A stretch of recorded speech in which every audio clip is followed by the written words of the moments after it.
Damn. This is the really bad reaction. yeah, well, this is the new album cover. We're dropping a new album. Parents would try them. I'm just doing some quick stuff. Damn. He can do it. He can take it for you. He can take it. If you would please. Your arms. I'm not good at stuff. Yeah, your arms are not that long. I know, man. Let's say that before he Yeah, can. bro, listen. Let me T-Rex on. bro. I gotta figure it out. Oh yeah. It's already bad enough you're wearing extra All the stuff. red ones. Just saying, the other one. Oh, are you? Picture, yeah. I'll go to bed because that's what All right, you ready? Oh, it's on. I'm looking at the Asian market. That's cool.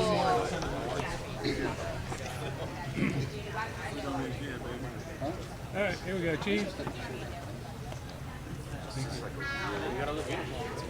Appreciate it. Thank you, man. That's awesome. Yeah. Well, you need it down. Yeah. One, I think. I know you took a bunch. You know, we're already off center here. I gotta be sad. I get more. I gotta be sad. I don't know where it is. I don't know if it's just down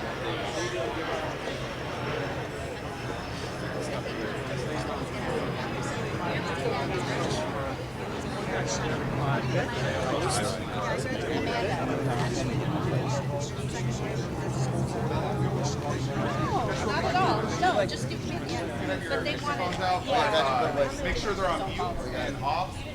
That would be great. Everybody's phone off. Everyone's phone off. Put this in front of him. Hide in the phone. No, you got to give it back to her. She's in place. Don't let the yellow show. I like the uniformity. Turn the yellow one around. Turn it around. That's pretty bad ASS though. That the alligator. You like it? Love it. Yeah, I like it. Don't tread on Florida. I love both of them.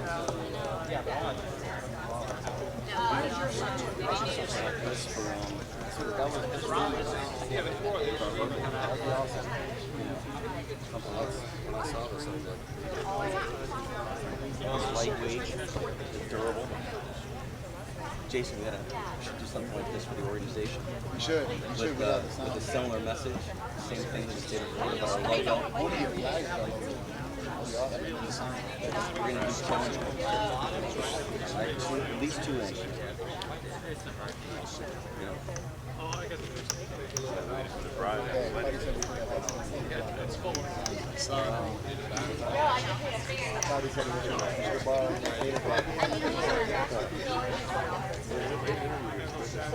He's well spoken. That's one of my.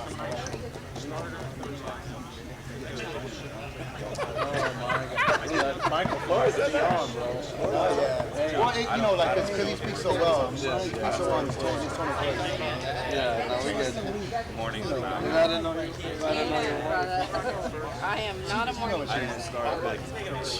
Hey, that word. Someone told me that. I mean, Brandon.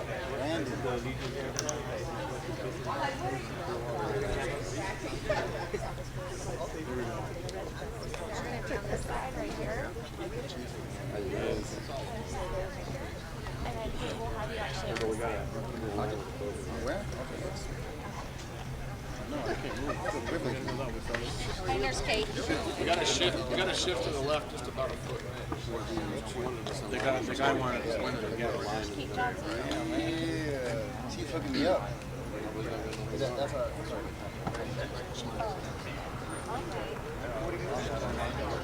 Yes. One of the best ones you got. Ain't that right, Chief? He's one of the best chiefs we got. I was telling your story.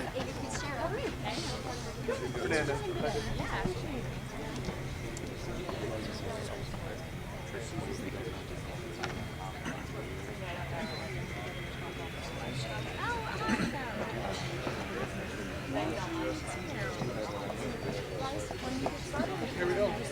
All the time.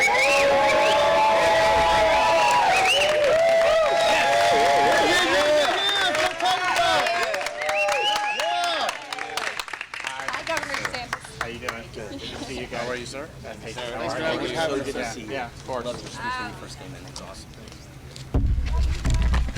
Thank you. It's good to be back in Pinellas County, and I'm always happy to be joined by our Attorney General, Ashley Moody, and we also have our Surgeon General, Dr. Joe Latipo is here. We've got a lot of people who are behind us that are joining us as well. We'll also hear from some other folks that have some personal stories, but at the end of the day, we're here to announce that we need to take action to protect Florida jobs.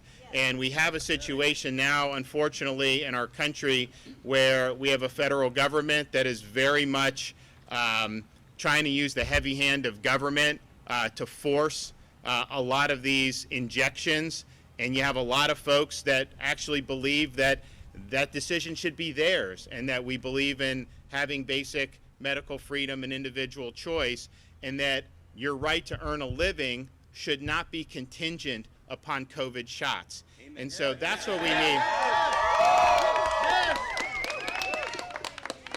Now we were, when the vaccines came out, we worked very hard to provide it, particularly to our elderly, but we said from day one, we'll make it available for all, but we will mandate it on none, because ultimately we wanted individuals to make the determinations about what was right for them.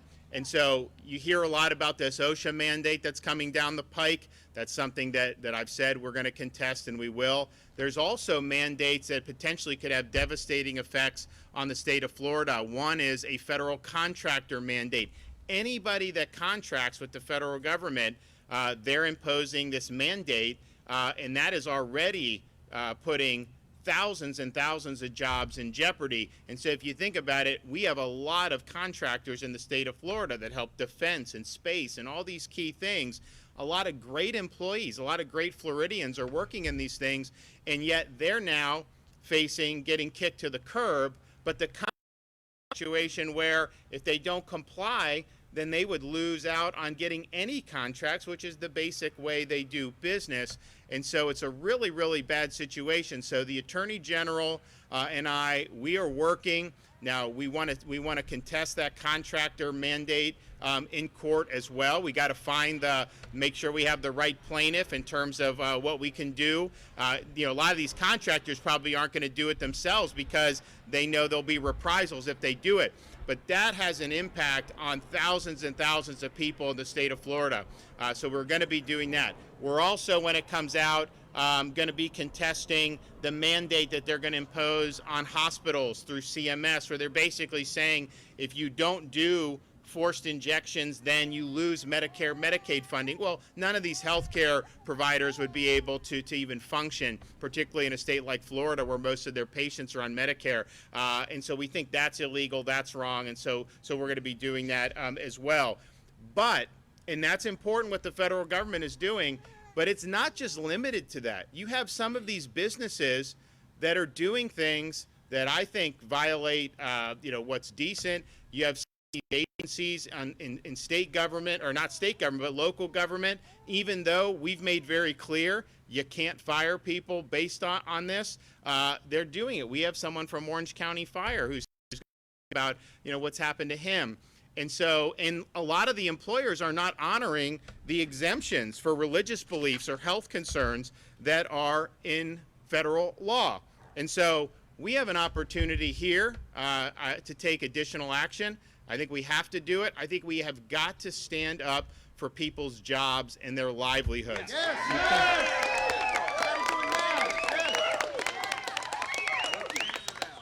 So what we're going to be doing, in addition to mounting aggressive legal challenges to federal mandates, we're also going to be taking legislative action to add protections for people in the state of Florida. And that's something that cannot wait until the regular legislative session next year. It needs to happen soon. And so we will be calling the legislature back for a special session. We want to make sure that individuals in Florida have their livelihoods and their jobs protected. And I think that this is something, when we were doing the last legislative session, it would never have occurred to me that we would be in the situation that we are with some of the insanity that's raining down right now. We took very strong action against things like vaccine passports. That was the right decision to do because we didn't want people to be having their freedom circumscribed based on showing papers. And we really nipped that whole issue in the bud here in Florida. But then now you have this where you have these aggressive potential mandates, which could potentially lead to many people losing their jobs. Some have already been terminated, and we need to provide protections. One of the things that's frustrating to me is when COVID hit and we started to grapple with it, there was a fear that COVID was going to become ripe for litigation. That'd be a litigation bonanza, that someone would sue a business and say, well, someone got COVID while in your operation, therefore, and that's not how we've ever treated respiratory viruses before. It's a pathogen that's airborne. It's not anyone's fault. It's just something that unfortunately you have to deal with. But we didn't think that businesses should be getting sued over this, and so we provided probably the strongest COVID liability protection anywhere in the country very early on, and we were glad to do that, and I think that was something that allowed a lot of businesses to breathe a sigh of relief. But I must say that having done that, to now see some of those same businesses who were complaining about potential liability turn around and want to fire employees over these injections, I kind of feel like they're stabbing us in the back after we were standing up for them. And so we're going to be pursuing a number of protections for employees. First of all, if you think about it, if anyone has been forced to do an injection and has an adverse reaction, that business should be liable for that. Any damages, there's just, you have to do it because that's on them. It wasn't an individual choice. I also think this COVID liability protection that was given, the minute you go and start mandating, that liability protection is going to go by the wayside for each individual business that makes the decision to fire people or to do any of that. And I know some of them have already done it. So we're going to make sure that we beef that up. It's also the case some of these people have recently been fired, and then they're viewed as having been fired for cause, and then they're now ineligible for reemployment assistance. We're going to make sure that those are not for cause and make sure we provide people a lifeline. But at the end of the day, you shouldn't be discriminated against based on your health decisions. And so we want to provide protection for people. We want to make it clear that in Florida, your right to earn a living is not contingent upon whatever choices you're making in terms of these injections. And I think that that's going to go a long way to let people know that we have your back. Some people say, well, why don't you just issue an edict? It's not the way a constitutional system works. COVID, you had governors issuing a lot of unconstitutional edicts. We're not under a state of emergency in Florida. I don't have the authority to just dictate. That's why you need to have the legislature come in. You actually have to pass legislation. You can enshrine protections into law. We can make sure that we're looking out for folks. And here's the thing. On a principled basis, we have the responsibility to stand up for people's individual rights and individual freedom and make sure that in the state of Florida, people can make those decisions. I think it's very, very important. It's also important for us to take a stand. If we have unconstitutional mandates coming down from the federal government, we have a responsibility to fight back and defend the constitutional system, and we'll do it. But I also know, just on a very practical level, this is not something, these forced shots, this is not something that's going to be good for Florida's economy. We have a lot of folks in very key industries. We're here at the hangar because we got a lot of folks in the airlines that are back there who are absolutely instrumental in America's economy, particularly Florida's economy, because we're the #1 tourist destination in the United States. August 2021, our hotel revenue was up 11% over pre-COVID August of 2019, even though the nation as a whole was down 5%. So we really, and yes, some people drive, but most people now fly into Florida. And so we need to have these airlines functioning. Losing some of these people is not going to be good for the state of Florida. Losing nurses is not going to be good for the state of Florida. Losing police officers or firefighters is not going to be good for the state of Florida. So we have to look at, yes, a freedom, very important, constitutional government, defending the Constitution, very important, but just on a practical basis, even if none of those concerns were things that really matter to you, this is not going to work well. And I think that's why you've seen some of these big businesses back off some of these mandates, because they realize that it's not something that is ultimately sustainable. And here's the thing, there are a lot of people that are fighting these mandates inside these businesses. I bet you some of them are vaccinated. They just, out of principle, do not want to have to show. Then there's others who probably aren't opposed to doing it, but they want it to be their individual choice, and they don't want it to be heavy-handed, brought down.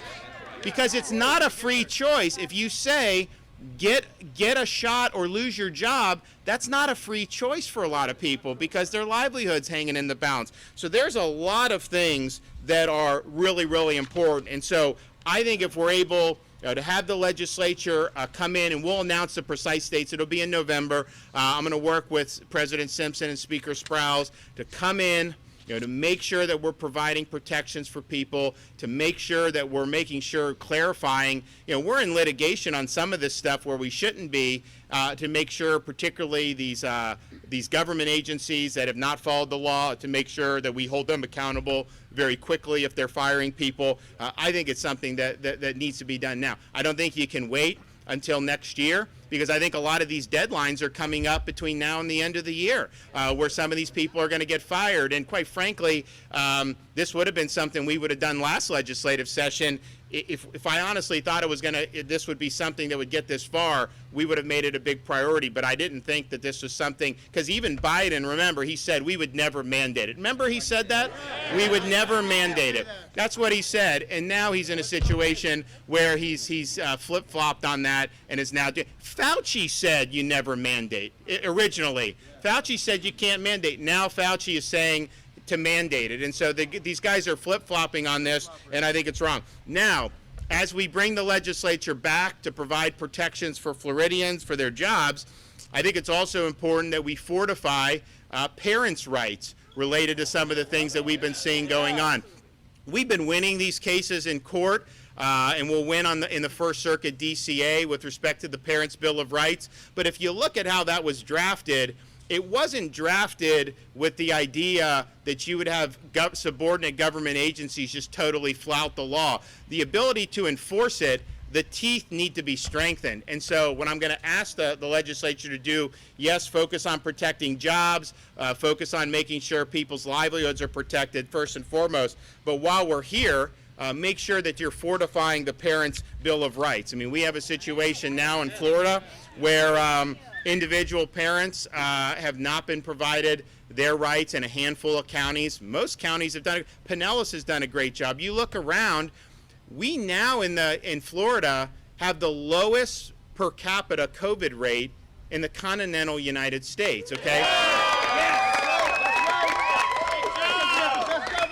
But that went from being at the top of a wave when all the schools came back in, right as that was happening, all the colleges, we had sports stadiums full, all this stuff, and it's gone down 90%. And you have places like Pinellas in most counties where parents had the ability to make decisions about forcible masking or no masking, and then you had some others that forced masking and didn't let the parents make the decision, and it's gone down regardless. It's gone down everywhere, and so we know that that's what the data is telling us, so we need to make sure that we're doing it. I was very, very saddened and angry to be in Brevard County yesterday and hear a father talk about his young daughter with Down syndrome who has an exemption going into class, and they're forcibly tying a mask on her face with Down syndrome. That is wrong. And so the question is if these folks are not following the law, those parents need to have recourse. They need to go in and they need to be able to sue. They need to be able to get relief. and the perpetrators need to pay for their attorney's fees when they're doing it. We've got to hold people accountable, and it's like, you know, I could sit here and say, I tried to put, you know, great young judge on the Florida Supreme Court, a lady named Renata Francis, and we did it. We were about to do it. Someone sued over it, and there was like a procedural issue.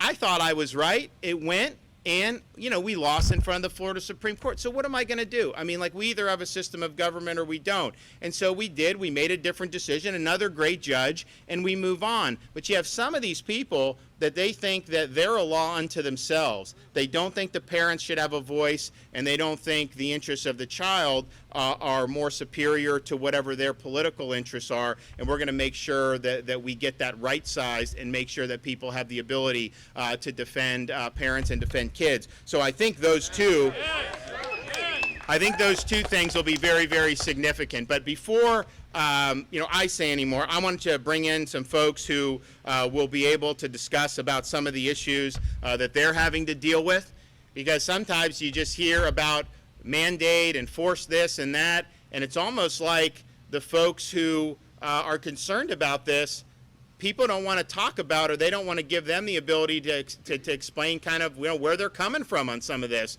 And I think that's because it's counter to the narrative, and there's a lot of folks that don't want that being out there. But we're going to have some folks that are going to be able to speak about what they want. So first we have Kate, who's a registered nurse. She's new to Florida. And she's been a nurse for a decade. She has a daughter under 1, and she's currently pregnant, and she's worked for the VA. She'd like to return here in Florida, but this vaccination thing is actually causing problems with licensure in the District of Columbia that could affect her ability even to work in Florida. So I'm going to invite her up to tell her story. Kate? Stand with the nurses. Hi, I'm Kate Johnson, and I, like many people, am not out of reach of the long arms of government. So moving to Florida, I thought that my job would be safe, my protections would exist here, but DC has decided that by not complying with reporting my vaccine status to them, they are going to take action against my license and work to revoke my license, which would mean that I stand a very high risk of having my Florida license, which I just received, revoked. I recovered from COVID. I have natural immunity. I am pregnant. I have a daughter that I have been breastfeeding until recently, which maybe is TMI, but it is an important fact that there are special considerations that must be taken into account. And it seems that in this current climate, there's not any consideration given to people's medical exemptions, people's religious exemptions, people's overall perspective on some of these matters. And it's very concerning to me. The reason I'm really here is it's concerning to me that there are going to be so many patients who suffer as a result of this mandate. People need nurses. We are in a critical nursing shortage. And to take away, even if it's 5% of the workforce in a city like DC, where you are running on bare bones at all times, trying to get as many nurses as you possibly can to show up for work, to put a mandate like this in place and remove any percentage of nurses from the front lines is detrimental to patients' health. And as a nurse, I was recognized in every job I've ever held as an exemplary nurse, as a nurse who cares deeply for what happens to patients, what happens to the people of DC, what happens to the people of my new home in Florida. It is concerning to me that these mandates would put those people's lives in jeopardy. It was fine for nurses to put themselves in jeopardy when we didn't know anything about this virus. And now that we have clarity and we know that people with natural immunity have a very good chance of having maybe even better protection than people who are vaccinated, we're now not willing to provide them the opportunity to present that as proof that they are not a danger to their patients. It's very nice to be in a place where we have a governor who's willing to stand up for us, who believes that nurses matter, who believes that patients matter, who believes that we need to have frontline workers. So thank you, Governor DeSantis. Thank you. And I think I think Kate is not unusual in terms of with a lot of the nurses, particularly the female nurses who are, in childbearing years. Some of them are pregnant, but some of them may be wanting to. Many of them, like Kate, have had COVID and recovered. So how should they lose their job if they're just making a judgment whether that's something that they think they want to do? Because in spite of what some people tell you who say they know everything, the fact of the matter is, we're going to find out more and more stuff as the years go on. And so to take that choice away from someone at the risk of their livelihood is just fundamentally wrong. And as Kate said, it is absolutely going to hurt patients, because we already are in need to have more people. What I've said in Florida is, and obviously the CMS rule is going to put a lot of them under a gun, but if we can fight that back to allow people to work and not make this a precondition, that's going to benefit Florida, because you're going to have all these nurses that lose their jobs in these other states. They're going to want to come down here. We won't have a nurses shortage in Florida if we just respect their medical freedom and their ability to make decisions. So it's sad that we're even in this situation, but I think strategically, protecting people's rights and freedoms in this regard would actually redound to the benefit by getting more qualified people to come. Okay, we have Placido, who's an airline mechanic, and he has worked for American Airlines for 30 years. He and his family fled the Castro regime when he was 13 years old. He has family that were political prisoners in Cuba, and he is somebody that became an airplane mechanic for then Pan Am. When they went out of business, he got a job with American Airlines, and he's worked there for 3 decades. His daughter's going to medical school in Miami, and of course, he's paying tuition. He's had COVID as well, and he got the Regeneron, and that helped him a lot to be able to recover from that. And so now he's facing a situation where he could be on the chopping block. He could lose his job after 30 years. He's helping his daughter go to medical school. He's done everything right. He's lived the American dream, and now potentially could get kicked to the curb. So I'm going to let him come up. First of all, I want to thank the governor. First of all, I want to thank the governor for giving us the opportunity to be here, and also I want to mention that we're praying for his family, his wife, and so she get well. I worked for American Airlines for 30 years, and now we're facing a deadline, and it's hard after 30 years of doing that proudly. And even with the COVID was really bad, we were essential workers, like the nurses, fire departments, police, and all that. We never stopped working. Here with me, there are co-workers and people from the airline here too. We also got the co-founder of American Freedom Flyers. And you should check that website too. They're helping us a lot. So saying that, I had COVID, and I was hospitalized in Baptist Hospital in Miami. I went through a lot. I was there, and thanks to the Lord and thanks to this man, governor next to me, I'm here today. He saved my life, and at the same time, a good friend of mine that we started together, he passed away because he couldn't get that. And now he's not here next to me. So this is a letter that I want to present to you from his wife, Widow. So you could read it. Thank you. Also, this is very personal to me because my whole family left Cuba. My whole family went to prison. They served 21 years, 19 years, 15 years in prison. We went to a lot. They sent them to this island of youth, and there they went through a lot. So anyway, growing up there, I remember my sister and myself being kids. They would come in and break the door, the back or the front, and search the house and take my father. My father lost a job because he was thinking differently. He didn't agree with the government, a dictatorship government.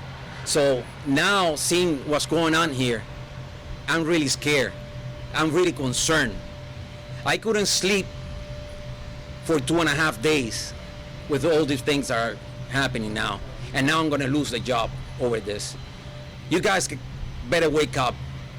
Yes. You guys better wake up. What's coming, I don't think is good. Thanks for the governor that we have here. That he's one man, but we are many to support him. We must stand together. And we're gonna stand together with him. And this applies for people that have the vaccine or not. I'm not against the vaccine. I'm for it. I'm against the mandate. That's all. So thank you very much, and God bless you all.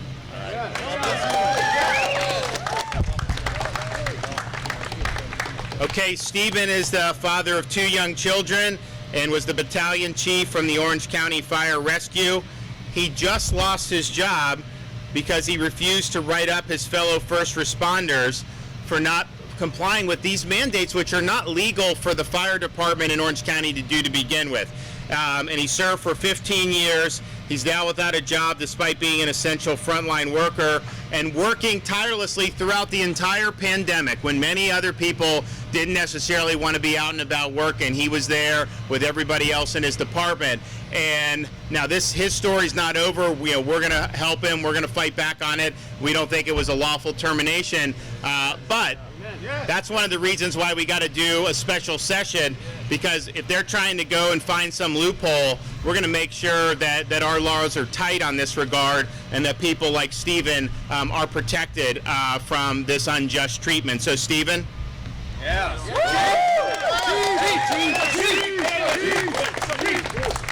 Good morning, everyone. Thank you, Governor DeSantis. My name is Stephen Davis, and coming up on 4 years, I've been a battalion chief. 2 days ago, I was terminated for what I believe to be an unlawful order. The men and women that I serve in my battalion, Battalion 4, have spoken to me over the last several months, unable to sleep, worried about what would happen if they didn't get this shot, if they were mandated. Would they be able to provide for their families? Would it affect their medical? I've had a young lady tell me that she wasn't sure she would have children. Many people, men and women, were worried about this. Some were told if they didn't get this by a certain date, they would be terminated. So they complied, only to find out that that was a bluff. Now it's a written reprimand. I came in after a vacation day. I came into work and I was given a list of individuals. I looked at the individuals, this list, and there was no distinguishing between if they had the vaccination, if they didn't have it, if they had a religious exemption or a medical exemption. I looked at the list and I asked questions. I asked my leader, can we confirm these things? Can we confirm that these people are should be on this list? Personal conversations with several of them, I already knew that they had medical exemptions. I had personal conversations with several of them who said they had the vaccination. And yet I was ordered to give them reprimands. To me, this violated more than just a law. This violated their own civil rights. This violated the trust that these men and women have served over the last year and a half in the front lines. Unfortunately, I was brought in and relieved of duty that evening. A good friend of mine sat there with me, gathered all the information, and he was challenged the very next day and brought it forward. It was that next day that they stopped all the written reprimands. They pulled them all back. They said, do not issue until we figure this out. A week later, I was terminated for exactly what I told them. I tried to warn them. I have a great support system. My wife is my rock. We have 2 young boys, great soccer players, by the way. And I have an army behind me.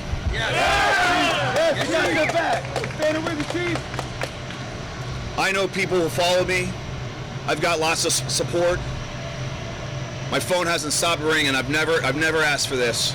But I want to say thank you to all those men and women who continue to call, continue to text. I'll get to you. Thank you, Governor. Thank you for everything you've done. I know in the end we will prevail, and this will be the end. We have to stand up, and we have to wake up, everyone. Let's get this together. Thank you, sir.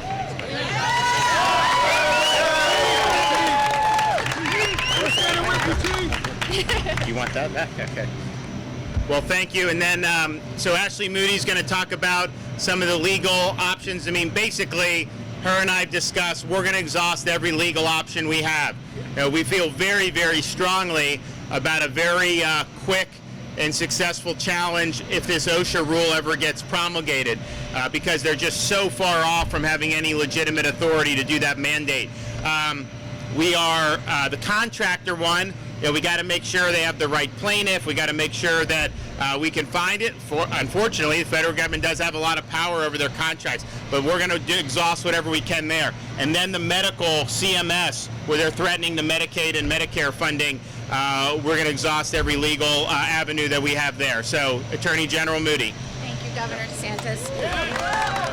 You know, I'm a fifth-generation Floridian, and I have never been more proud to live in a state that fiercely protects its people with a common sense, pragmatic, amazing governor, but at the same time, fiercely protects Floridians' freedoms and the interests of this great state.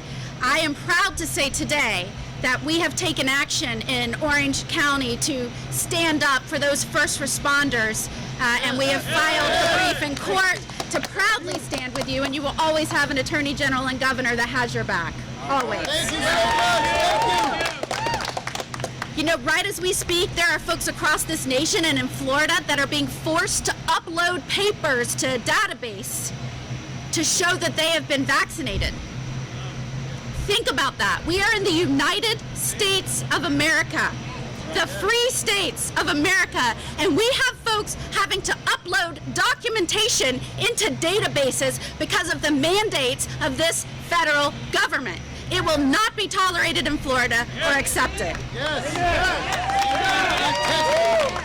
In every way possible, Governor DeSantis and I will push back against these unlawful and unwise mandates.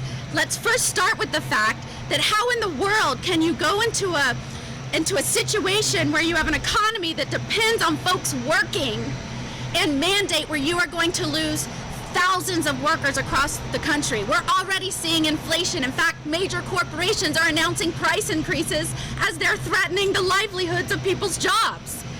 And our first responders in cities like Chicago and Seattle are being forced to resign when nationwide we are seeing unprecedented vacancies in the ranks of our law enforcement and first responders.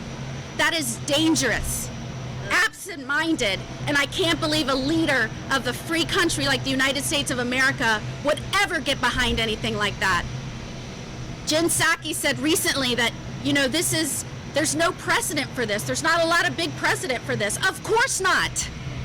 No president of the United States in history has mandated a federal vaccine on its people, ever. And so we will continue to push back in court. I am thankful to live in a state where I have a governor who understands what's at stake. And I am thankful to live in a state with folks like those behind me, folks like Chief Davis, who say, I will stand up for freedom. I will fiercely protect it, and we will always have your backs. Thank you so much. Thank you so much. Thank you so much. Yes. Well, thanks so much for that. We really appreciate it. And Ashley, raised a good point. There's a lot of things that are unprecedented now. These mandates we're seeing now, unfortunately, this is not the end of what they're ultimately trying to do. They're going to try to do very more. You look what California, they're not going to let kids go to school unless they do a COVID shot. And that is something that in Florida, parents should rest easy here. They are not allowed to force your kids to do this. That's your decision as a parent, and we'll make sure that we continue to protect that for our school children and the parents, because I know a lot of parents want to be in the driver's seat, even if they want certain things, they still want to be the ones to make the decision. So that is protected. They're not going to be able to get away with that here in Florida. They're not going to be able to take that right away from parents. Now I want to bring up the Surgeon General, Dr. Joe Ladapo.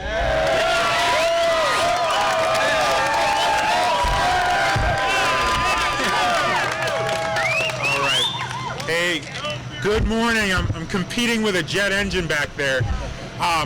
So you know, it's just an unbelievable time in the country. It's almost like you wake up each day and you wonder what new unprecedented policy step some leader in, unfortunately, California, a state that that I lived in and really enjoyed, a beautiful state, or even at the executive level with the president is coming out with, and we don't know what's coming next. And this, what we're talking about here today, is really an example of just extreme policies that we've seen during this pandemic, and policies that are implemented without thinking about whether they make sense or thinking about their risks and benefits and what the implications of those policies are. And this is just another example of really terrible policy. I mean, you hear these stories, people telling you what's been happening in their lives, nurses, pregnant women who are being forced to sort of put something in their bodies that we don't know all there is to know about yet. No matter what people on TV tell you, it's not true. We're going to learn more about the safety of these vaccines, right?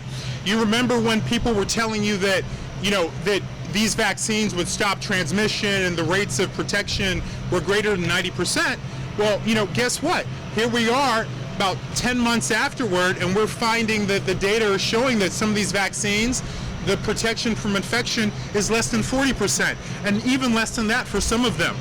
So this idea that we are foolish for not believing people who are telling us things that we don't have data for right now is ridiculous, and people need to stick with their intuition and their sensibilities. So talking about science, right? So what is the science? What's the data behind these vaccine mandates? Well, the vaccine mandates, as we now know, these vaccines are not preventing transmission. So sure, they reduce the likelihood of transmission, and even that is sort of questionable depending on how far out you go, but they're not preventing it. So this idea that, I've heard some leaders say things like, we'll create safe workplaces by mandating these vaccines. Well, they're really decoupled, because the infections can still happen whether people are vaccinated or not. I mean, that's very obvious, And you remember, these people were also telling you that all these breakthrough infections that people on, sports stars and celebrities and your neighbors and maybe you were having after you were vaccinated were rare. Well, they're obviously not rare. In fact, they're common. And so that's the truth. So this idea that the vaccines are needed to create the vaccine mandates are needed to create safe workplaces is a complete lie.